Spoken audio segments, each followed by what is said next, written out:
Alors, il y a la haine en RDC parce qu'il y a certains qui mangent trop à ne plus savoir où mettre la nourriture et d'autres qui crèvent de faim. C'est le vrai problème. Même quand on dit union nationale, oh, on doit s'aimer, on doit s'unir. On va s'unir autour de quoi? On va s'unir autour d'intérêts. On se met sur la table pour parler. On parle d'intérêts. Pas autour du pays. Mais le pays, c'est qui le pays? Qui est dans le pays? C'est vous et moi. Si nous tous on meurt, est-ce que la RDC va exister, mais est-ce que le peuple congolais va exister? Les intérêts, ce sont les intérêts du peuple. Quand on dit les intérêts suprêmes de la nation, c'est les intérêts individuels conjugués. Tant que nous n'allons pas penser, je dis dans un pays comme la RDC, vous rendez compte? Qu'en RDC, il n'existe aucune banque par les Congolais, pour les Congolais. Il n'existe pas de banque aux capitaux congolais. On n'a pas de banque de crédit agricole. On n'a pas de banque d'investissement. On n'a pas de banque nationale congolaise. Donc, crédit agricole, investissement, banque commerciale. Dans un pays où le système bancaire est inexistant, comment allons-nous gérer l'argent? Tenu par des capitaux étrangers. Tenu par des capitaux étrangers. Les fonctionnaires, la paye des fonctionnaires congolais passe par des banques étrangères. Je n'ai rien contre les banques étrangères. Encore heureux qu'elles sont là, ces banques. Parce qu'elles permettent quand même une banque, une inclusion bancaire. Oui. Mais c'est mieux que des nationaux. Mais que font les nationaux? Il y a certains qu'on aurait pu changer carrément. Il y a certains qui auraient pu se mettre sur le banc de touche et regarder d'autres monter sur le terrain. Bien évidemment. Il y a toujours des améliorations qui auraient pu être faites. Et puis, je comprends aussi la frustration de beaucoup qui se voyaient dans le gouvernement mais qui n'y sont pas. Je comprends tout ça, mais observons aussi. La maturité veut aussi qu'on se dise, bon, imaginons M. Jean-Pierre Kembe devait être dans le gouvernement, mais il n'est pas là. Et il commence à vociférer, à s'énerver sur tous les plateaux. On se dit, vous voyez, une personne comme ça, comment on aurait pu lui donner un poste? Moderne et paisible, pensez pour votre bien-être. Des appartements spacieux, baignés de lumière, conçus pour un confort absolu. Un salon convivial, une cuisine moderne et 3 chambres élégantes pour un quotidien serein. 2 salles de bain raffinées, pensées pour votre confort et votre bien-être. Sécurité 24 heures sur 24, parking privé, buanderie, internet offert et électricité garantie jour et nuit grâce à notre générateur de secours de 180 kVA. À Joa Place, fini le coupure, place au confort. Chaque détail est pensé pour faire de votre appartement un véritable havre de paix. Joa Place au numéro 7, avenue Kassai, quartier GB Ngaliema, à 3 minutes du boulevard du 30 juin, près de Mino Congo. Contactez-nous au plus 243 816 033 128. N'attendez plus, faites de Joa Place votre nouveau chez vous. Dans le cadre de la préservation des acquis comme voulu par les présidents de la République, 2024 pour l'inspection générale de finances sera une année de renforcement de la lutte contre la corruption et les antivaleurs dans la gestion publique. Pour ce faire, ce service de contrôle supérieur a lancé 222 points de contrôle dans l'ensemble du territoire national. Cette énième vague de la patrouille financière s'annonce énorme. Les entités à surveiller sont la DGI, la DGRAD, la DGDA, avec les provinces de Kinshasa, de la Tchopo, du Nord Kivu, du Congo central, du Haut-Katanga et du Lualaba. Aussi dans le lot du contrôle, 12 ministères sont concernés, 44 établissements et entreprises publiques, 7 provinces et 12 entités territoriales décentralisées et enfin la chaîne de la dépense publique. Les contrôles a priori, dit la patrouille financière, restent le mode par excellence du contrôle des finances publiques en RDC.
Bienvenue dans Ligne Rouge sur Politicon, votre télévision qui vous donne les indispensables.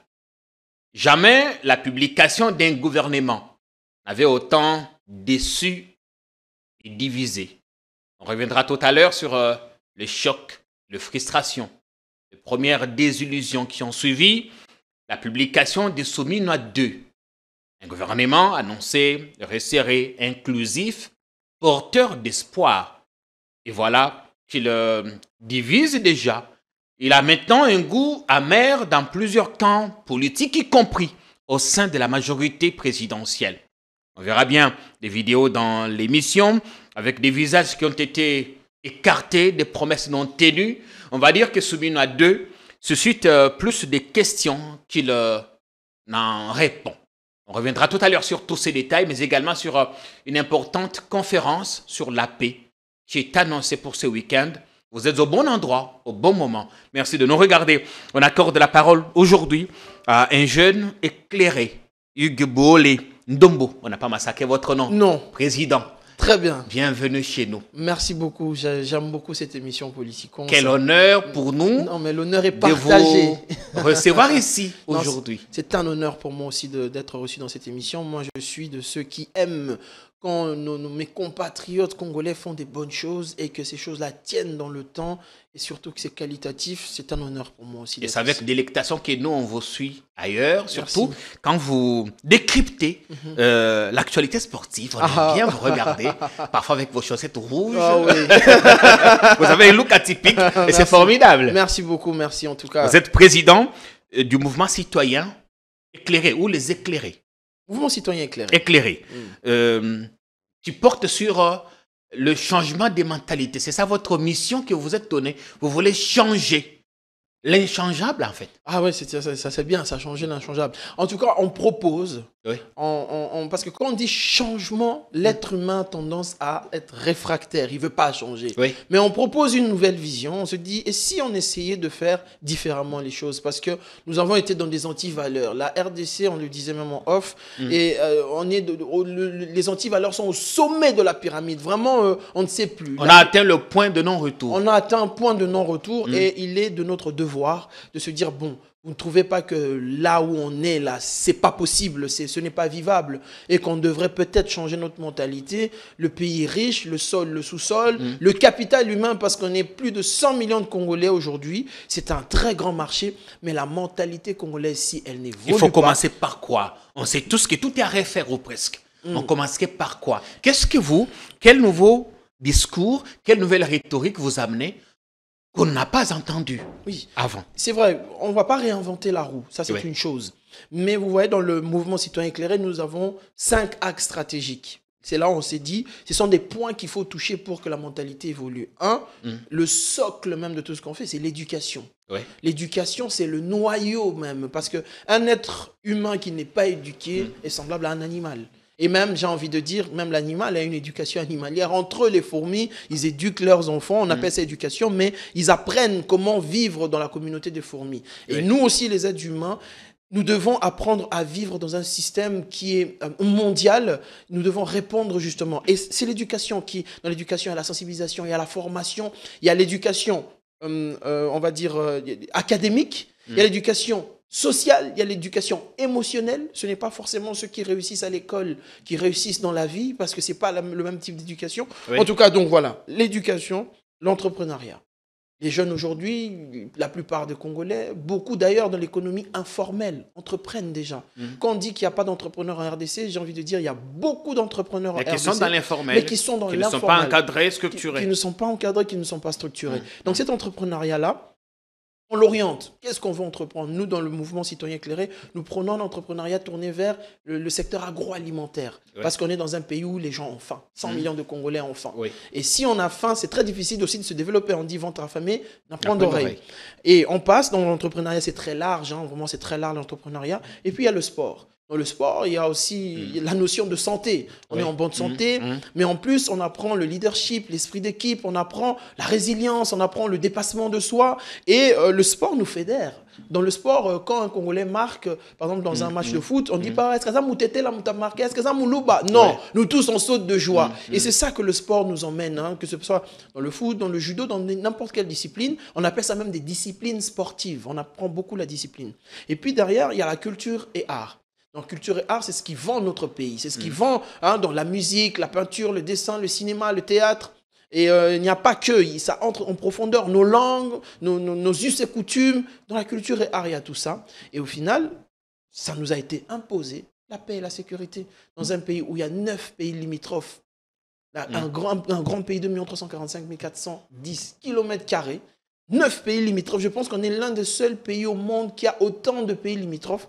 Nous ne pouvons pas passer au-dessus ou en faisant fi de cette question de la paix et de la sécurité. Parce que si on n'est pas sécurisé, et c'est les autres qui vont nous attaquer dans la mesure où on est le pays le plus riche d'Afrique et peut-être l'un des pays les plus riches du monde. Donc ce sont les 5 axes stratégiques par lesquels Comment vous faites pour porter haut ce message qui rassemble, qui révolte, qui nous pousse à renoncer aux vieux démons? On a commencé par un grand programme qu'on appelait le Campus Tour. Aller dans les universités. Déjà commencer par sensibiliser les étudiants. On est parti dans les universités, on a été à l'UNIKIN, à l'UPC, un peu partout. Et même au Congo central, toujours dans le cadre du Campus Tour, parce qu'il était d'abord important de toucher ceux qui vont être des dirigeants de demain. Et derrière des dirigeants de maintenant, parce que moi je dis toujours demain c'est maintenant. Oui. Et à travers ce programme, on sensibilise justement, on parle de ces points, on décortique, on entre en profondeur. Et surtout, beaucoup de gens me disent « Monsieur Hugues, c'est bien beau ce que vous dites, mais il y a déjà des gens qui ont dit ça avant vous. Mais moi, je viens plutôt dans cette votre touche, la touche, c'est de me dire que pour changer la mentalité, c'est vrai qu'on le disait, on a vraiment beaucoup parlé en off, que peut-être qu'il faut sévir. Mais moi, je dis, avant de sévir, il faut peut-être qu'on crée un modèle économique qui contraint, parce que l'argent contraint les gens. Quand quelqu'un sait que c'est là que je bouffe, il se tient à carreau. Et donc, on vient avec cette double proposition de mentalité, mais où on veut coupler un modèle économique, où on veut formaliser, on veut mettre tout le secteur informel dans un secteur formel pour accompagner même l'action du gouvernement, pour accompagner toute une jeunesse avec un système économique. Donc, vraiment, on arrive avec ces touches. Comment on passe du formel, de l'informel au formel, on crée des entreprises, on crée des startups. Comment on fait concrètement? Exactement. Ça, c'est vraiment pour passer de l'informel au formel. Nous, dans notre stratégie, c'est de créer des coopératives. Des structures qui permettent à ceux qui partagent le même centre d'intérêt de se réunir pour répondre aux questions relatives justement à ces communautés-là. Et en structure, c'est bien sûr, c'est en entreprise. Les coopératives, ce sont des entreprises qui fonctionnent de telle manière que chaque membre est considéré comme une voix. Et c'est cette voie-là qui, quand on a besoin de quoi que ce soit, on vote pour quelque chose qui va profiter à la communauté. Et de cette manière, dans les coopératives, étant donné que ce sont des structures, ça va déjà faire quitter du monde informel au monde formel, une société plus structurée. Mais attention, nous n'avons pas non plus la prétention de dire que nous allons faire ce grand travail dans ce grand pays continent, mais au moins on apporte une pierre à l'édifice. Les objectifs à court terme ou à long terme? Les objectifs à court terme, c'est déjà arriver à sensibiliser un grand nombre de Congolais sur cette question de la mentalité et que les antivaleurs ne soient plus normalisées comme aujourd'hui. C'est ça les objectifs à court terme. Vraiment toucher un maximum de jeunes, toucher un maximum d'étudiants. Et puis sur le moyen long terme, installer cette forme d'entrepreneuriat et de créer des canaux pour que les jeunes, même pas seulement les jeunes, mais que l'ensemble de la population congolaise puisse arriver à se prendre en charge, à se prendre en main. Ça fait combien de temps que vous existez en tant que mouvement citoyen éclairé? Depuis le 14 décembre 2023. C'est le jour où on a fait notre première sortie officielle. Et depuis 2023, donc 2024, 2025, on n'a même pas encore... Vous aurez 2 ans bientôt. On aura 2 ans bientôt, mais on a l'impression que ça fait 10 ans qu'on est là, tellement qu'on fait du bruit. Vous estimez avoir ciblé déjà combien de jeunes qui ont assisté à vos conférences? Franchement, plusieurs centaines de milliers, parce qu'il y a des jeunes qui sont en présentiel, et puis il y a des jeunes qui sont en ligne. Donc on est déjà à plus de 100 000 jeunes qu'on a touchés. Je pense même qu'on a des millions de jeunes qu'on a touchés, dans le sens où nos informations sont relayées sur des pages, sont relayées dans les médias, sont relayées un peu partout et dans des endroits qui touchent des millions de Congolais. Est-ce que parler seul suffit? Non, parler seul ne suffit pas. Briller seul ne suffit pas. Conduire seul une idéologie ne suffit pas. Je suis de ceux, parmi ces leaders, qui pensent qu'il faut plusieurs leaders. Il faut vraiment plusieurs éclairés, il faut plusieurs jeunes, il faut plusieurs cerveaux. Moi, je suis pour que la RDC y ait une multitude de... Vous voyez, par exemple, on cite un pays comme les États-Unis. Oui. C'est un pays, bon, bien qu'ils sont dans des guerres un peu à gauche, à droite, mais quand vous regardez dans la structure interne, un journaliste comme vous, tel que vous êtes une star du pays. Vous brillez dans ce que vous faites et ça attire une partie de la population vers vous. Ceux qui sont dans le divertissement aussi, ceux qui sont dans la politique aussi. C'est un pays où ceux qui sont dans l'entrepreneuriat aussi. Pour moi, je pense que la RDC a besoin des éclairés dans tous les domaines. Donc voilà, c'est ça un peu ma Est-ce que sur ce chantier de changement des mentalités, l'État a démissionné? Un peu quand même. Il y a des structures gouvernementales qui Moi, existent. je trouve que tout un ministère des changements des mentalités, toute une agence rattachée à la présidence de la République. Moi, je trouve quand même qu'ils ont quand même démissionné. Parce qu'on est sur le terrain depuis longtemps. Et d'ailleurs, je lance un message même au service. Parce que généralement, que ce soit l'ANER, le CNS, ce sont des services... Quand tu dis quelque chose qui n'est pas bien, quand tu te comportes mal, directement... on te cravate. Viens ici, viens ici, viens ici. Ouais. Mais je ne sais pas si ces mêmes services font un rapport au chef sur les bonnes choses qui sont faites et sur des choses qu'il faut appuyer positivement. Ça s'appelle pourtant service d'intelligence. Ce sont des services d'intelligence. Parce que j'imagine qu'un Hugues Bollé n'aurait pas fait 2 apparitions médiatiques en disant n'importe quoi, on l'aurait déjà cravaté. Oui. Mais le même Hugues Bollé qui raconte des vraies choses pour l'évolution de la société, tout le monde est un peu là pour te regarder, pour dire, bon, c'est bien beau ce que tu dis, mais bon, circuler, il n'y a rien à voir. Non, l'État a presque... un peu démissionné de cette mission. Une cellule, je tape aujourd'hui le point sur la table pour dire la cellule de changement de mentalité. Oui. En principe, moi, si j'étais une cellule de changement de mentalité rattachée au président et que j'entends qu'il y a un jeune ou un groupe de jeunes qui sont dans la même lignée, je ne leur laisse pas 2 mois. Je les contacte directement. On n'avait jamais été contacté. Mais jamais été contacté. On est plutôt considérés presque comme des concurrents, ceux qui vont... Si le chef les voit, il va les préférer qu'à nous. Moi, en tant que leader, si je sais que j'ai une force de percussion, je n'ai pas peur d'un autre qui naît. Donc oui, il y a une démission quand même à ces niveaux-là. Le chantier est assez vaste, on a besoin de l'apport de tous. Surtout, c'est pour nous tous ce chantier. Oui, vous avez totalement raison, M. Hugues Bollé. On est content que vous soyez là aujourd'hui. Mais à la fin, certains disent, ça commence toujours par là, pour finir un parti politique. Le mouvement citoyen, est-ce une façon pour vous d'asseoir votre notoriété afin de vous révéler finalement au grand jour, nous montrer votre face cachée? Oui, bon, face cachée, je ne pense pas. C'est déjà la face que vous voyez. Mais j'entends, et c'est bien réfléchi quand les gens disent qu'on commence comme ça, on finit en politique. Il faut savoir que ce n'est pas un péché de finir en politique. Parce que, en réalité, la politique... T'as mieux commencé carrément par la grande porte. Non, pas forcément. Pas forcément. Vous savez, on dit, la politique, c'est la gestion de l'État. La gestion de la cité. Et déjà là où vous et moi on est déjà en train de faire la politique. Bien sûr, bien sûr. Vous voyez, les gens qui pensent qu'il faut faire la politique politicienne pour qu'on se dise que tu es politicien, j'ai dit non, vous vous trompez un peu. Nous tous, nous faisons d'une manière ou d'une autre de la politique. Nous faisons tous la politique. Maintenant, la migration officielle vers un parti politique, je pense que ce n'est pas le moment. Déjà de 1. Vous avez l'intention, c'est ça? Non, pas encore l'intention, parce qu'on est des êtres évolutifs, on ne va pas se bloquer sur quelque chose qui peut éventuellement arriver. Mais je pense qu'aujourd'hui, commencer à parler d'un parti politique, ça diluerait d'entrée de jeu, en moins de 2 ans, le combat qu'on a commencé, directement se transforme en parti politique. Finalement, qu'est-ce qu'on veut? Parce qu'on vous voit ultra présent sur le terrain, ultra médiatisé, vous êtes sur tous les fronts, vous êtes partout. Alors pourquoi que certains s'interrogent sur le mobile sur les mobiles de ces déploiements excessifs. Mais ce n'est pas un déploiement excessif. J'ai l'impression que les Congolais, on n'est plus habitués à la culture de l'excellence. Quand quelqu'un fait bien son travail, on dit oui, il exagère, qu'est-ce qu'il veut montrer? Non, en fait, on est dans un grand pays. Pourquoi on est sur tous les fronts? Je donne aux gens, nous on fait ce qu'on appelle au marketing du PESTEL, l'analyse PESTEL et des interventions PESTEL. P comme politique. C'est pour ça qu'on parle de politique, on est là. E comme économique. Quand il y a des questions économiques, on répond. S comme socio-culturel. Quand on parle de la culture, on est là. T comme technologique. E comme écologique. Et L comme légal quand on parle des lois et tout qu'on sort. Donc ça fait en sorte qu'on ait un spectre, un champ large d'action. Et en tant que mouvement, je trouve que c'est très intéressant qu'on puisse quand même avoir nos yeux dans tout ce qui est important dans la gestion de la cité. Et puis, bon, certains politiciens ou certains politiques se disent, oui, mais bon, il fait de la politique. Non, on est juste on fait bien ce qu'on aime faire. Et puis, que ceux-là qui trouvent qu'on fait bien ce qu'on fait puissent faire aussi la même chose. On n'empêche pas aux gens. Mais le problème maintenant, c'est que vous servez des modèles, mais la population vous dit, mais bino bakonzi. Bon, changer naïno. Parce que quand on se réveille matin et qu'on apprend qu'on a détourné autant de millions, quand on est bloqué dans un bouchon et que l'on voit un cortège prendre le sens unique, quand on est dans ceci et qu'on voit une autorité censée prêcher par un exemple, faire exactement le contraire, comment voulez-vous qu'on impacte finalement la population? Oui, c'est ça justement. Il faut mettre les yeux en face du tout, des trous, et renvoyer la responsabilité aux autorités.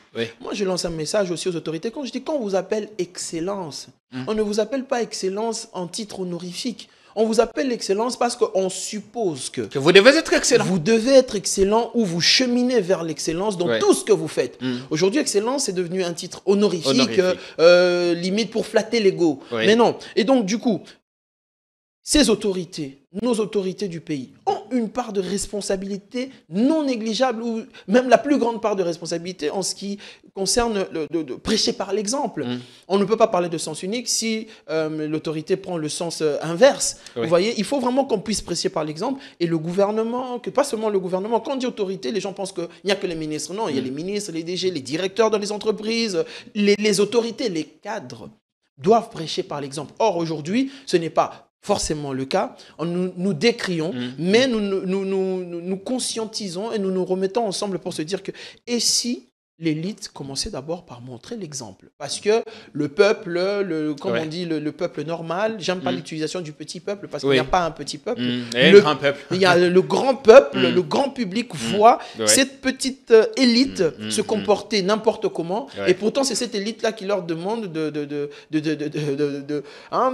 bien se comporter, de faire exactement l'inverse de ce qu'ils font. Donc nous lançons un appel à toutes ces excellences, à toutes ces autorités, de prêcher par l'exemple et de faire des choses qui bénéficient à l'intérêt suprême de la nation plutôt qu'aux intérêts individuellement. Je dis, la RDC est tellement riche que devenir millionnaire au Congo ne doit pas être un miracle. Ça doit être même normal d'être millionnaire. Quelqu'un qui travaille dans un secteur qui rapporte beaucoup d'argent, c'est normal que cette personne puisse gagner beaucoup d'argent. Mais il faut que derrière, que les projets, que la vision de l'affectation justement des projets, des fonds, puissent au moins répondre. Imaginons, moi je donne un exemple simple. Et j'assume ce que je veux dire aujourd'hui parce que c'est comme ça que ça fonctionne. Vous êtes ministre. C'est un projet d'1 million de dollars. Vous réalisez le projet d'1 million de dollars et vous le livrez. Mais que sur les 1 million de dollars, finalement, dans votre projection, c'est juste que 800 000 que le projet est réalisé et il reste 200 000. En tant que ministre, si vous payez les gens avec les 200 000 et que vous vous payez aussi parce que vous devez vous payer pour le travail que vous faites, qui va venir réclamer quoi que ce soit alors que le projet est livré? Le problème qu'on a en RDC, qu'on parle de détournement et tout, c'est que on avait dit qu'on va construire... On avait dit qu'on va construire une route d'1 kilomètre. La route n'est pas livrée, mais l'argent a été décaissé. C'est ce qui énerve le peuple. Mais si vous livrez la route, et que derrière, dans le schéma, dans le montage financier, tout le monde arrive, parce que, messieurs et dames, gagner l'argent, c'est normal. L'argent n'est pas un tabou. Mais c'est juste que nous devons réaliser les choses. On n'a plus la culture de la réalisation des grandes œuvres. Les gens parlent, les gens... Non, mais je suis ingénieur, je suis docteur, je suis professeur. Quelles sont les œuvres que vous avez réalisées? C'est ça. Il y a plus de premières pierres qui sont posées et très peu d'inauguration. Bah oui. Plus de premières pierres que d'inauguration. C'est comme ça qu'on demande vraiment à ceux-là qui ont la charge des grands projets de réaliser ces projets. Et surtout, c'est la tête qui réalise. Parce que quand vous êtes dans une structure, imaginez, vous êtes dans une structure, vous êtes un directeur. Mais qui a une tête, le numéro 1 de la structure. Mais vous, en tant qu'expert, vous ne pouvez que donner votre avis. Mais vous n'avez pas pour objectif de réaliser. Vous pouvez dire, bon, chef, on fait ci, ça, comme ci, comme ça, comme ça. Vous vous limitez là, en tant qu'expert. Mais c'est l'autorité, la personne attitrée, le ministre ou le DG ou le coordonnateur qui doit réaliser les projets. Donc, tous ceux qui sont à la tête, qui sont ministres, DG, coordonnateurs, qui sont à la tête de ce qui leur a été confié comme charge. C'est à eux d'être percutants, c'est à eux de mener les équipes pour réaliser les projets. Donc voilà un peu moi ma vision. On va parler tout à l'heure de ce qu'on appelle ici la politique politicienne, mais d'abord, vous nous conviez ce week-end à un rendez-vous de la paix. Oui. Expliquez-nous, c'est quoi? Alors ce samedi 16, nous serons au CHESD, le collège de hautes études de stratégie et de défense. C'est vraiment un endroit hautement stratégique et un endroit hautement éminent, où même la plupart des autorités, même les ministres, vont là-bas pour apprendre en matière stratégique. Mais on a choisi cet endroit militaire pour parler de la paix. Et Dieu merci aux organisateurs, Dieu merci même, pas aux organisateurs, Dieu merci au CHESD qui a accepté justement de nous recevoir, parce qu'ils auraient pu aussi dire non, mais ils nous ont reçus. Et nous invitons vraiment les jeunes. Mais cette fois-ci, c'est sur invitation, et les jeunes qui sont privilégiés, ce sont les jeunes leaders des mouvements, ceux qui sont vraiment dans l'action sur le terrain. C'est eux qu'on privilégie pour qu'on puisse avoir un échange. Le thème, c'est vers une génération de jeunes bâtisseurs de paix en République démocratique du Congo. Vous savez que le chef de l'État est en train de se battre pour que la République démocratique du Congo retrouve sa paix. Aujourd'hui, on dit la diplomatie agissante, la diplomatie, etc. Mais derrière, il faut que la jeunesse aussi se dise, bon, après tous ces discours, concrètement sur le terrain, qu'allons-nous faire? Quelle est la feuille de route que nous proposons en tant que jeunesse, en tant que jeunes? Qu'est-ce que nous nous disons que là où on est, voici ce qu'on va faire? Ça va être vraiment un cadre d'échange, un cadre de discussion.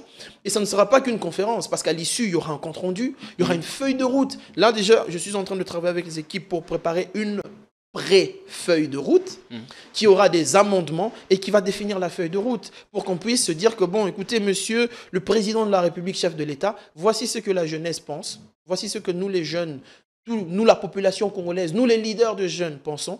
Nous pouvons même déposer, on va dire, il y a une ministre de la jeunesse, madame la ministre, voici. Qui vient d'arriver. Monsieur le président de la République, Excellence, voici. Et qu'on montre que en fait, la jeunesse congolaise se prend déjà en charge. On est déjà on est en pleine ébullition. On n'attend pas que X, Y nous donne le tempo. On est déjà en place. Donc ça va être ça. Mais au-delà de la réflexion, il faut passer au concret. C'est ça. Maintenant, c'est de se dire, nous réfléchissons, mais comment allons-nous passer au concret? Nous disposons de quels outils pour passer au concret? Et puis, je signale et je rappelle toujours, même que ce soit aux autorités, aux ministres et tout, vous n'êtes pas des ministres provinciaux de Kinshasa.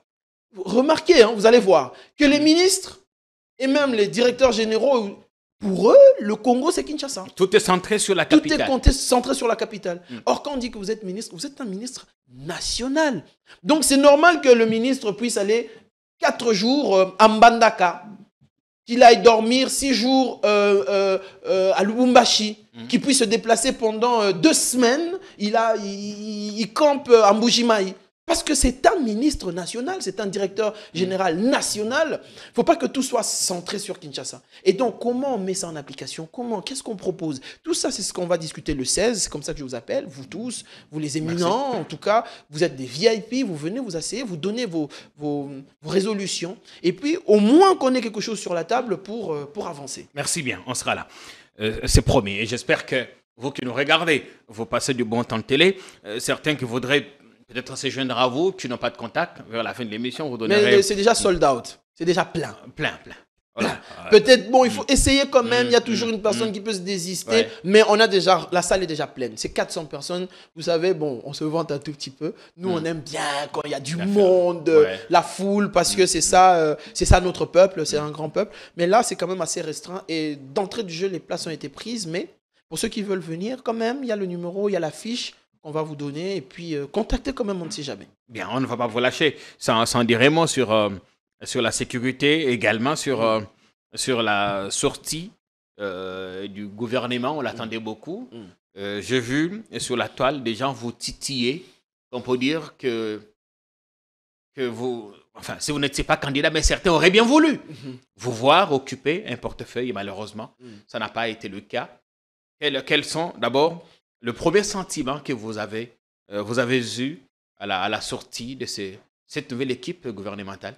Bon, déjà, je n'ai pas besoin directement d'être au gouvernement pour servir mon pays. Parce que j'estime que si, là où je suis, je n'arrive pas à servir mon pays, ce n'est pas en devenant ministre que je vais servir mon pays. Donc, pour toutes les personnes qui nous regardent, pour toutes les personnes qui voulaient entrer dans le gouvernement, si là où vous êtes, vous ne faites rien, et que vous nous dites que c'est en devenant ministre que vous allez faire quelque chose, vous vous trompez et vous nous trompez. Il faut déjà que là où on est, qu'on pose des actions. Nous, là, on est là, on continue à poser des actions, on a toujours posé des actions, on ne va pas s'arrêter. Et donc, du coup, moi, je pense que ne pas être au gouvernement, ce n'est pas grave. C'est toujours bien quand on dit M. Jean-Pierre Kaembe, boum, ministre de la communication, ministre de XY, c'est bien. Mais au final, je pose toujours la question aux gens. Vous auriez bien voulu vous retrouver sur la liste? Non. Quel est l'effet final recherché? Même en stratégie, on apprend ça. Quel est l'effet final recherché? Impacter. Est-ce que j'impacte d'où est-ce que je suis? Oui, c'est l'effet final recherché. Parce que finalement, les gens, souvent c'est pour l'ego, hein, excellence, cortège, voilà. Mais l'effet final recherché, c'est impacter. Il y a beaucoup de ministres dans le gouvernement qu'on ne connaît pas, qu'on n'a jamais vu, qui ne sont jamais passés à la télé pour dire ce qu'ils font. Pourtant, ils sont ministres. Est-ce qu'ils arrivent à impacter leur secteur? C'est ça vraiment la vraie question et la bonne question. On a vu même certains ministres qui ne sont plus ministres aujourd'hui, qui n'ont rien fait. Ils n'ont pas impacté. Pourtant, ils ont été revêtus de l'impérium. Donc, quand vous entendez certains dire qu'ils sont déçus, que cette équipe ne reflète pas les attentes, les aspirations profondes de la population, est-ce qu'ils sont excessifs ou c'est comme ça que ça doit se passer? J'entends. Et je l'ai même dit dans ma vidéo, on ne discute pas les décisions du chef, mais on peut toujours proposer, apporter des amendements, dire au chef, bon, vous ne pensez pas que prochainement, vous voyez, il faut toujours avoir une approche. Moi, je suis bantou et je suis dans le respect de la culture du chef. Hein. Vraiment, je ne suis pas dans toutes ces histoires-là de la mondialisation où les gens n'ont pas peur du chef et ils parlent comme ils veulent. Non, j'ai quand même le respect et j'ai beaucoup de respect pour l'autorité établie. Et je pense que... Mais vous estimez que ce casting pose problème? Bon, moi je pense que c'est le gouvernement, que le chef de l'État a décidé qu'il trouve que c'est son casting à lui, avec eux, c'est ceux avec qui il veut faire des choses pour un autre laps de temps. On ne sait pas, le chef de l'État, il a la largesse de se dire que, bon, j'ai sorti un gouvernement, dans 6 mois ce gouvernement va tomber, et c'est lui qui a le plan. Il a lui me parlé d'un gouvernement resserré, d'un gouvernement inclusif, porteur d'espoir. On sent plus des déceptions, des frustrations je comprends. que des scènes de liesse. Je comprends parfaitement, mais je dis toujours que le chef de l'État dispose de toutes les informations. Il sait pourquoi certaines choses sont faites ou pas. Il peut y avoir un effet d'annonce, mais que finalement, il peut se résigner parce que le chef de l'État, il n'hésite pas que quand il trouve que quelque chose qu'il a dit n'était pas sur le chemin, lui-même, il peut revenir sur sa parole, mais ça n'enlève pas en lui cette force du chef. Et il peut se faire que dans 6 mois, finalement, il surprenne les gens, ou dans 1 an, ou dans quelques temps, avec un nouveau gouvernement. Vous savez, la notion... Quand on voit les mêmes visages qui reviennent quasiment égaulés... Je comprends, je peux parfaitement comprendre, mais comme je dis, je reste très diplomate en disant que je n'ai pas toutes les informations que pour critiquer. Mais je comprends hein, ceux-là qui disent, oui, mais on s'est battu, surtout ceux de l'UDPS, les jeunes, hein, on s'est battu, on a eu des lacrymogènes, on a, voilà, on a tout. Mais oui, mais vous n'êtes pas forcément seulement battu pour être ministre. Que faites-vous directement là où vous êtes? C'est ça, moi, ma question. L'effet final recherché, c'est de construire le pays. Monsieur, madame, là où vous êtes, est-ce qu'on sent votre implication? Est-ce qu'on sent votre impact? Si oui, continuez à impacter jusqu'à ce que ce sera votre tour. Mais c'est normal que les gens viennent dire que, bon, Excellence, nous, on aurait pu penser que vous auriez pu être dans ce sens. Continuez à dire au chef de l'État. C'est un humain. Il va entendre, il va dire, ah ouais, tiens, peut-être que là, j'ai pas bien vu, ou peut-être que, bon, je pense que je veux reconsidérer la question. Je vais. Il est encore en plein exercice de ses fonctions. Je pense que donner un jugement hâtif et un jugement définitif, ce serait trop tôt. Pensez-vous que les ministres auraient conduit ont mérité des lettres? Déjà, vous êtes trop diplomate, vous ne voulez pas... égratigner. Oui.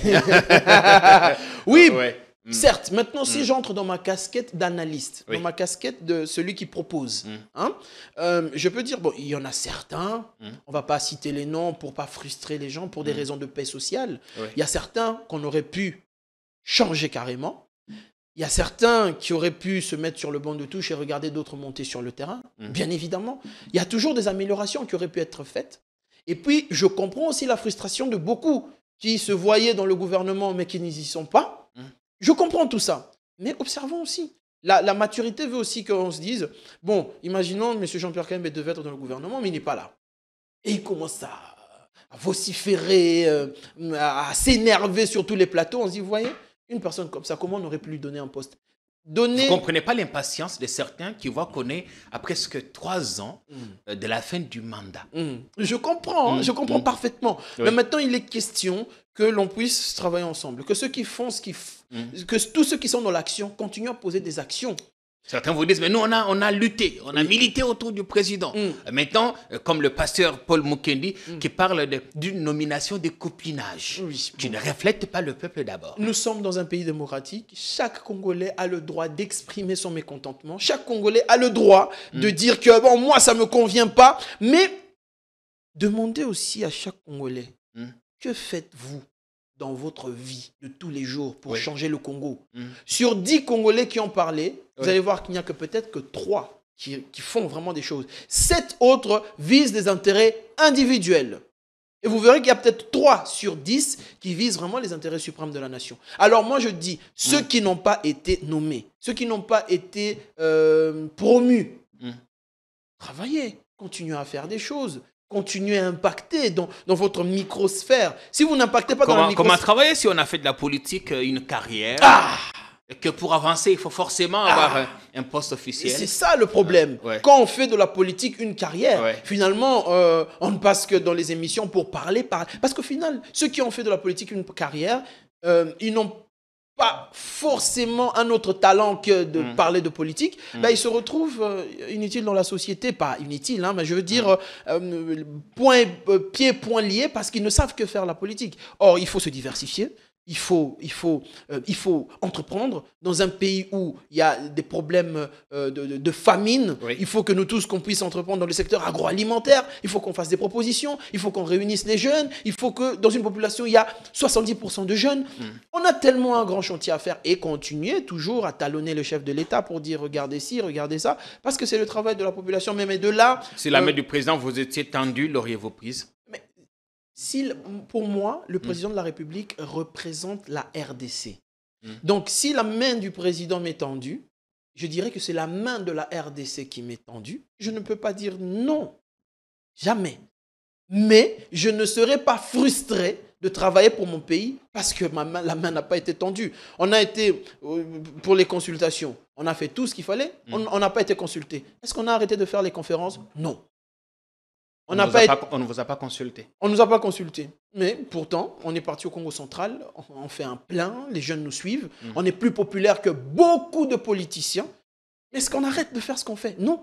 On n'est pas dans le gouvernement. Est-ce qu'on a dit oui, la date du 16 samedi a été annulée parce qu'on est soi-disant frustré? Non. On dit on n'est pas là. Bon, écoute, c'est une éventualité. On aurait pu être là, tout comme on n'est pas là. Ben, comme on n'est pas là, on continue dans notre plan naturel. Le 16, on va réunir les gens. On va réunir le monde, on va parler de la paix, on va parler de la sécurité. On s'arrête? Non. On va aller à Lubumbashi rencontrer les étudiants. Oui, on va y aller. Donc, ce n'est pas un prétexte. Qui vous finance? Qui nous finance? Qui nous finance? Déjà, l'intelligence de ce qu'on est en train de faire, de se dire que, tiens, on peut contacter M. KMB. Est-ce que M. KMB... C'est des fonds, on appelle ça en anglais du crowdfunding. Des gens, des investisseurs, des gens de bonne foi, nous-mêmes en fonds propres. On n'est pas investi ou on n'est pas financé par une activité de l'État ou bien une subvention de l'État, non. C'est vraiment monsieur, madame, tout le monde, des bienfaiteurs et nos fonds propres qui font en sorte que cette activité... Pas des bailleurs de fonds qui vous imposent une rhétorique, des éléments de langage sur ce qu'il faut faire. Pas de bailleurs de fonds, rien, personne ne nous impose des éléments de langage. Je pense que même c'est ce qui fait l'authenticité que les gens ressentent dans ce qu'on est en train de faire, parce que c'est vraiment naturel et c'est ça notre ligne et c'est même ça notre identité. Vous allez parler de la paix le 16, la paix qui nous manque cruellement dans l'Est en ce moment. Avant de vous poser la prochaine question, je voudrais donner cette information qui a glacé en tout cas tous nos enthousiasmes du début de la semaine. La mort ou l'assassinat ciblé de M. Kelly Bahati Kazibaziba, tué hier à Bout-Porton, au centre-ville de Bukavu, devant sa femme, ses enfants. Les vidéos sont là. Pasteur de son État, homme d'église, fonctionnaire de l'État, il n'avait que 50 ans.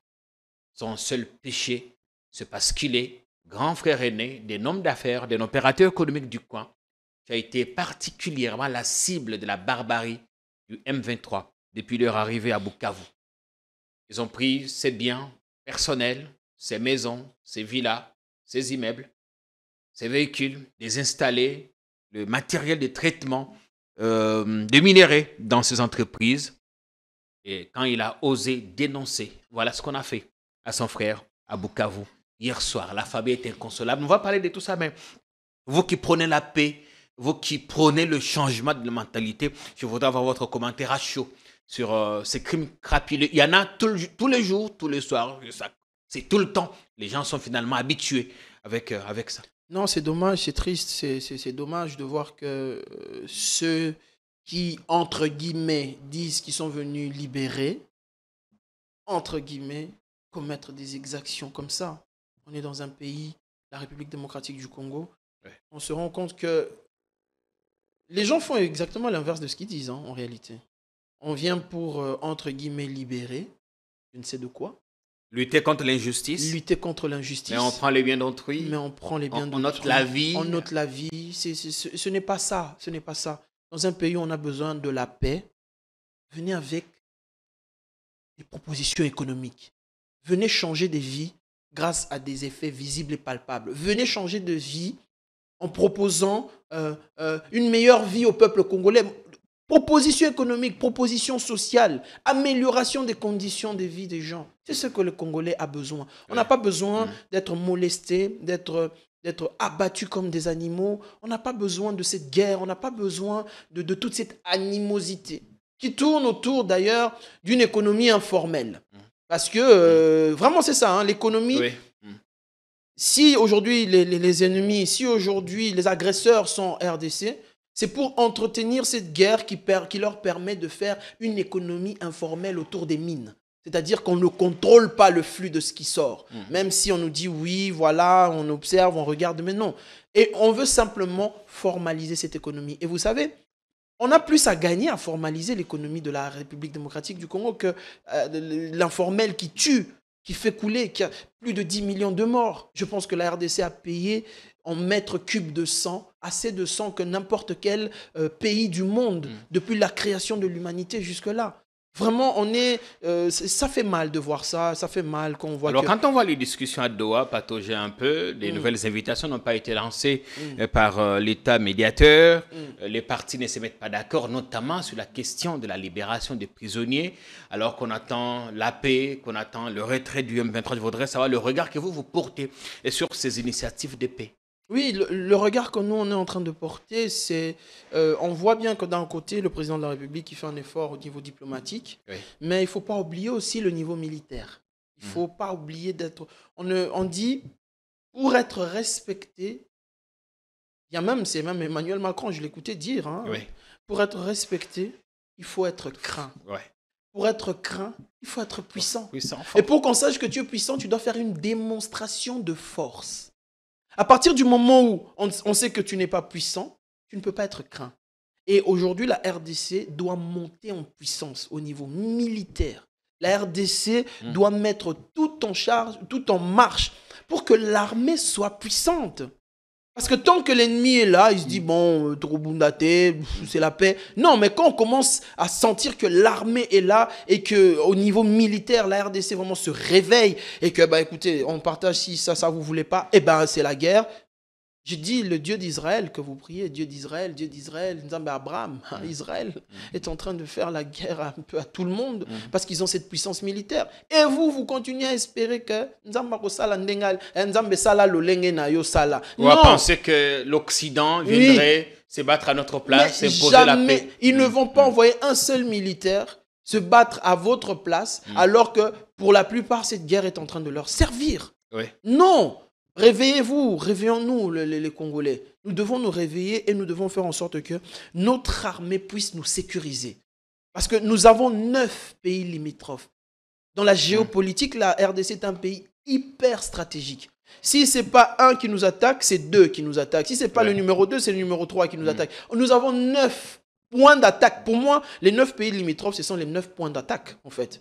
des attaques potentielles des ennemis si nous, on n'est pas fort. Donc voilà, moi, je tiens vraiment à marteler que l'armée congolaise doit vraiment faire un travail incroyable. Le président de la République a une très grande charge, bien qu'au niveau de la diplomatie, les choses sont faites, mais il faut qu'au niveau militaire aussi, qu'on impose le respect. Il faut qu'au niveau militaire, que l'armée reprenne le dessus pour sécuriser le peuple congolais, pour sécuriser la nation congolaise. C'est important parce que là, ça fait trop mal de voir ce qui est en train de se passer. Et d'ailleurs, en parlant de tout ça, c'est comme ça qu'il faut qu'il y ait des propositions, des modèles économiques qui contraignent les peuples à vivre ensemble, tellement les intérêts économiques mis en commun sont importants. Tant que les modèles économiques ne vont pas contraindre les peuples à travailler ensemble, il sera aussi difficile d'installer cette paix. Donc il faut vraiment penser à la paix, sécurité, économie. Et tout ça, ça passe par, en quelque sorte, la cohésion au niveau interne. En effet. On sent qu'il y a quand même des fractures au niveau de la classe politique. Et vous savez pourquoi il y a ces fractures? Oui. Parce que les gens ne se rencontrent pas dans les intérêts économiques. C'est simple. Vous savez, dans un peuple, les gens ne s'aiment pas parce qu'ils s'aiment. Les gens ou le peuple se met ensemble parce qu'ils partagent des intérêts économiques qui permettent la vie de chacun d'entre nous. Ne croyez pas que les Français s'aiment plus que nous, les Congolais, on s'aime entre nous. C'est juste qu'il y a une structure qui fait en sorte que, je prends l'exemple seulement de la France, qu'en France, leur système économique redistribue les richesses à tous les Français, qui fait en sorte que les Français se disent on est fiers d'être Français, on est fiers d'être ensemble. C'est l'économie qui tient, c'est l'économie même qui est au socle de la paix d'un pays. Aujourd'hui, si le système économique américain tombe, je peux vous dire qu'il y aura des guerres civiles. Je peux vous dire qu'il y aura des massacres. Si les grandes puissances sont des grandes puissances aujourd'hui, c'est parce que leur système économique de redistribution de la richesse tient. Tant que nous n'allons pas penser, je dis dans un pays comme la RDC, vous rendez compte qu'en RDC, il n'existe aucune banque par les Congolais, pour les Congolais. Il n'existe pas de banque aux capitaux congolais. On n'a pas de banque de crédit agricole. On n'a pas de banque d'investissement. On n'a pas de banque nationale congolaise, donc crédit agricole, investissement, banque commerciale. Dans un pays où le système bancaire est inexistant, comment allons-nous gérer l'argent? Tenu par des capitaux étrangers. Tenu par des capitaux étrangers. Les fonctionnaires, la paye des fonctionnaires congolais passe par des banques étrangères. Je n'ai rien contre les banques étrangères. Encore heureux qu'elles sont là, ces banques, parce qu'elles permettent quand même une inclusion bancaire. Oui. Mais c'est mieux que des nationaux. Mais que font les nationaux? Dans un vide juridique, c'est normal que les banques...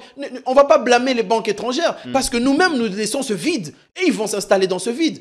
Les banques étrangères ne nous ont pas empêchés d'avoir une banque nationale. Comment n'avons-nous pas pu?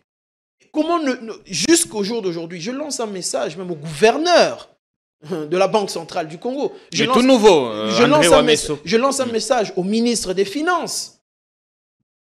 Que fait-on? Pourquoi n'avons-nous pas des banques? Parce que ça rime banque et assurance. Aujourd'hui, même la plupart des sociétés d'assurance, les grandes sociétés d'assurance, ce ne sont pas congolaises. Ce ne sont pas des sociétés d'assurance congolaises. Donc, dans un pays où le système de gestion d'argent n'est pas au point, les gens vont se battre. Les gens vont revendiquer. Il y aura des luttes. Vous aurez l'impression qu'on ne s'aime pas. On ne s'aime pas parce que KMB mange du matin au soir, moi je ne mange pas. Comment je vais aimer KMB? Mais si KMB mange, moi aussi, Lusakweno, je dis même Christian Lusakweno. On les salue. On le salue d'ailleurs. 0-1. Et moi, je mange. Pourquoi on va se faire la guerre? Et maintenant, pour mieux manger, certains pensent qu'il faut migrer en politique. Ah, c'est ça aussi. Être député, être ministre. Oui, parce que justement, c'est le seul levier. Quand on est nommé, on dit « Ah ouais, ça y est, c'est notre tour. » C'est notre tour. C'est un grand problème. Dans un pays, tout le monde, j'ai dit, tout le monde ne peut pas être ministre, tout le monde ne peut pas être député, mais chaque Congolais a le droit ou a le devoir d'apporter sa pierre à l'édifice pour que l'économie de la RDC tourne. Les entrepreneurs, ce sont les entrepreneurs qui rendent un pays riche. Aujourd'hui, quand un Congolais est millionnaire, à communauté ennemie publique, il y a battu. Oh, il y a un million, non! Vous voyez, notre système de gestion d'argent, j'insiste et je martèle. Oui. Si ce système de gestion d'argent n'est pas au point, il sera très difficile pour nous, même d'installer la paix au Congo. C'est pour ça que vous voyez que je suis en train de me battre avec les jeunes pour dire... Parce que beaucoup de jeunes me suivent, bien des jeunes. J'avais lancé un message pour dire que 5 000 $ pour Jusque-là, on n'a pas donné les 5 000 $. Je vois dans les commentaires, mais au Prometa Kabiso, 5 000 $. Mais j'ai un problème. Ah, vous avez promis de financer des projets. La plupart des jeunes qui viennent pour leur projet, eux-mêmes n'ont même pas mis un seul centime dans leur projet. Pourquoi un investisseur mettrait de l'argent dans ton projet si toi-même, tu n'as même pas mis un franc dans ton projet? Tu dois au moins avoir 30% ou bien avoir déjà commencé à faire fonctionner ton projet. Aide-toi, le ciel t'aidera. Nous devons nous-mêmes nous mettre dans une structure. Regardez, là, vraiment, j'ai monopolisé la parole, mais simplement... Allez-y, c'est bon, on veut bien vous écouter. Mais regardez, la Banque mondiale, hein, le FMI, ils n'ont pas pour objectif de développer un pays. Ils ont pour objectif d'accompagner le développement d'un pays. Vous voyez? Le FMI, la Banque mondiale n'ont jamais pris un pays de zéro à développement. Mais le pays doit montrer des indicateurs et des signaux que nous gérons l'argent, que notre système bancaire est au point. L'inclusion financière en RDC, c'est de combien? Moins de 10%. Je parlais même dernièrement avec des banquiers. Vous voyez, le système bancaire en RDC empêche même les entreprises publiques, même les particuliers, avoir un retrait au-dessus de 10 000 $. Vous avez copié ce modèle-là de l'Europe. Hein? Notre système ici, ça ne fonctionne pas. Il faut que le cash circule. Il faut qu'il y ait des plafonnements un peu élevés. On dit par exemple 50 000 par jour, 100 000 par jour, suivant le secteur d'activité. Pour que l'argent circule. Et cet argent-là, quand ça circule, au bout d'un moment, il faut qu'il y ait un système qui collecte cet argent pour la garder, pour investir. Et qui collecte l'argent? Ce sont les banques. Quand l'argent va commencer à circuler, qu'il y a du cash, les gens se retrouvent, ah, j'ai 10 000, j'ai 5 000, j'ai 1 000 $. Mais les gens vont se dire, mais où est-ce que je mets ces 1 000 $ là? Ils vont rapidement recourir à la banque. Et que ce soit des banques congolaises. Si vous avez des banques congolaises d'investissement, Papa Jean-Pierre, vous allez arriver avec votre projet. Et la banque va se dire, bon, on te met des taux d'intérêt très faibles dans les 3 premières années pour permettre à ton business de monter. Et puis au bout d'un moment, il n'y a pas tous ces systèmes. Alors il y a la haine en RDC parce qu'il y a certains qui mangent trop à ne plus savoir où mettre la nourriture et d'autres qui crèvent de faim. C'est le vrai problème. Même quand on dit union nationale, oh, on doit s'aimer, on doit s'unir. On va s'unir autour de quoi? On va s'unir autour d'intérêts. On se met sur la table pour parler. On parle d'intérêts. Pas autour du pays. Mais le pays, c'est qui le pays? Qui est dans le pays? C'est vous et moi. Si nous tous on meurt, est-ce que la RDC va exister, mais est-ce que le peuple congolais va exister? Les intérêts, ce sont les intérêts du peuple. Quand on dit les intérêts suprêmes de la nation, c'est les intérêts individuels conjugués.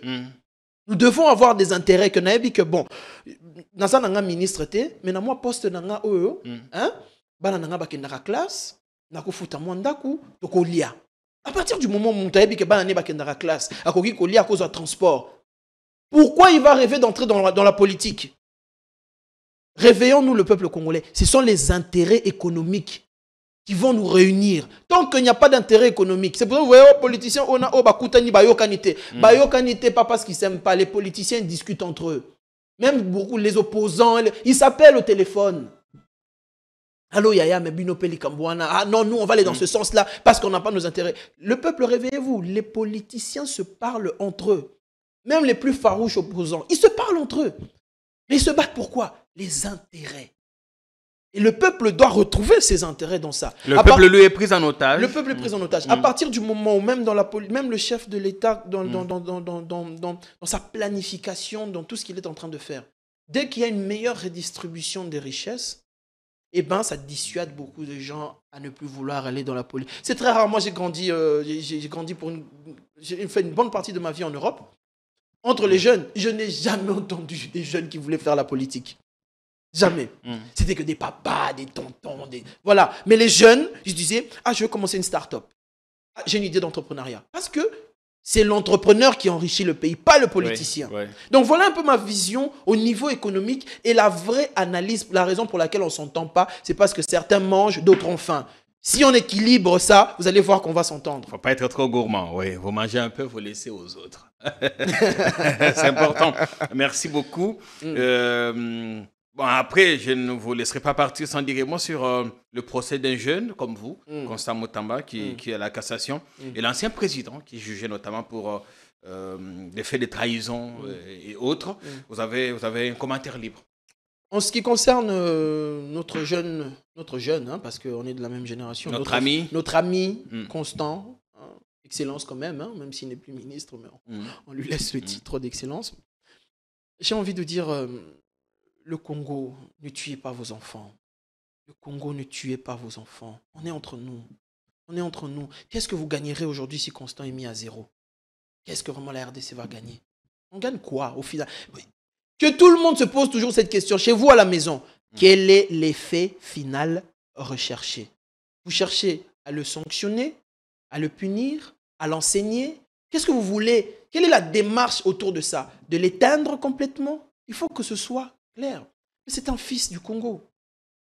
Il y a eu des bavures, en effet, oui. Vous savez que... Comme on dit, la loi est dure, mais... La loi est dure, mais c'est la loi. Mais attention, le système est fait en sorte que tu peux tomber à n'importe quel moment. Notre système, que ce soit le système bancaire, que le système de gestion. Vous savez, si on commence à tirer, ouvrir les tiroirs, Constant Moutamba, vous allez bêler, hein. Beaucoup de gens vont tomber. Mais c'est juste que, d'un côté, nous demandons aussi à Constant de mettre aussi de l'eau dans son vin. Hein? Tout le peuple congolais demande à Constant d'être aussi humble. Okay. Il faut que Constant, moi en tant que ton frère, si tu me regardes en ce moment, mets l'humilité dans ce que tu fais. L'humilité précède la gloire. Ce n'est pas en faisant le gros dos, en se mettant dans une lutte. Cher monsieur Constant Moutamba, est-ce que vous savez que les jeunes qui vous soutiennent, ils dorment tous les soirs chez eux, hein? Ils vous disent, oh, on te soutient, mais le soir, ils rentrent dormir. Vous êtes le seul dans ce problème. Vous êtes le seul à avoir des ulcères, des stress. Mettez de l'eau dans votre vin. Mettez de l'humilité dans ce que vous faites. Descendez, Dieu va vous élever. Plus vous voulez prouver que vous allez faire le gros dos, vous allez vous éteindre tout seul. Je ne sais pas si quelqu'un a déjà pu vous dire ça comme ça à la télé, mais moi, je te dis ça en tant que mon frère congolais. Mets de l'humilité dans ce que tu fais. Et tu verras que tout le peuple va te pardonner. Si tu descends, je pense qu'aujourd'hui, cher Constant, ta lutte n'est même plus par rapport au fait qu'on te reproche. Ta lutte aujourd'hui, et je te le dis devant tout le monde, c'est par rapport à ton attitude. On punit ton attitude, on ne punit même plus tes faits. Si tu changes ton attitude, tu descends dans ton attitude, tu reconnais les vieux dans ton attitude, tu verras que ta vie va changer. Et moi, je te dis ça parce que je suis ton frère congolais, je t'aime, je dois te le dire. En tant que frère congolais, je dis je t'aime parce que tu es mon compatriote. Et je dois te dire la vérité devant tout le monde. Mets de l'humilité, ta vie va changer. Mais si tu ne mets pas de l'humilité et que tu continues dans une forme d'arrogance que tout le monde te traite, ils vont t'éteindre. La balle est dans ton camp. Tu sauves, tu mets l'humilité, tu es sauvé. Tu mets l'orgueil, tu es mort. Merci. L'ancien président maintenant. Ancien président, moi, en tout ce qui concerne les présidents, c'est un labyrinthe où on a des informations asymétriques. Mais je dirais quand même que pour un ancien président de la République, il faut aussi qu'il y ait une certaine forme de tenue. Hein, Monsieur le Président de la République honoraire, vous êtes tenu au devoir quand même d'être en accord avec le peuple congolais, d'être du côté du peuple, étant donné que vous avez eu mandat de diriger ce pays pendant 18 ans. Vous avez quand même l'obligation d'être du côté du peuple et de faciliter toutes ces démarches de paix. Parce que ce qui tue notre RDC, c'est aussi nos égos. Hein. On a des égos surdimensionnés.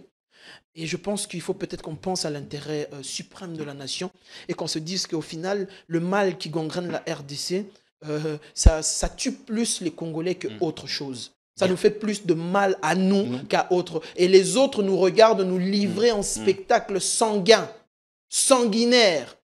Ils applaudissent comme un public autour d'un ring de boxe, mais celui qui souffre, ou ceux qui souffrent, ce sont des boxeurs ou ceux qui se battent. Donc moi, je pense que, en définitive, l'humain congolais doit passer au-dessus de tout et que les intérêts économiques doivent être équilibrés. Parce qu'aujourd'hui, même si vous êtes milliardaire, monsieur, madame, tout le monde, vous êtes milliardaire, vous n'allez jamais finir cette fortune. Vous savez qu'il faut presque 300 ans à Elon Musk pour finir sa fortune s'il dépensait $1 million par jour. À un moment, ça devient inimaginable. Oui. Donc, moi, je pense qu'on peut, si on veut, développer ce pays. Et je me suis permis de donner certains conseils. Moi-même, je ne suis pas parfait. Oui. Quand je dis des choses, ce sont des choses qui me reviennent aussi à moi aussi, en tant que Congolais. Qu'est-ce qu'on n'a pas dit ce midi? Je ne sais pas. Votre message de fin, du moins, pour cette première émission. La journée mondiale de la jeunesse, c'est aujourd'hui.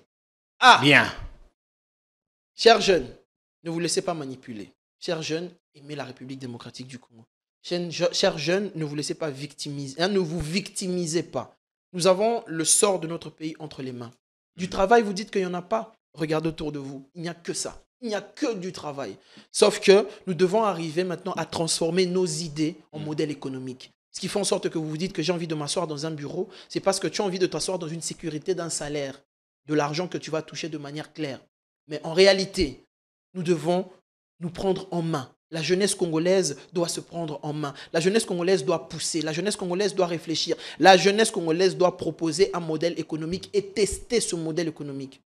Quant au gouvernement qui regarde ces jeunes, vous avez une part de responsabilité. Soutenez les jeunes.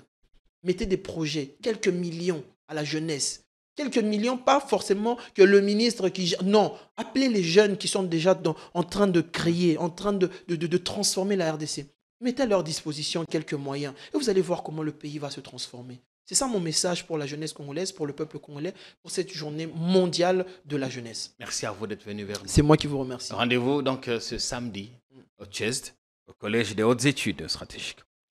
Merci au public, merci pour le temps que vous avez pris à nous regarder, on espère bien, avec délectation. On se retrouve ce soir pour une autre émission sur notre chaîne. D'ici là, portez-vous bien. Salut.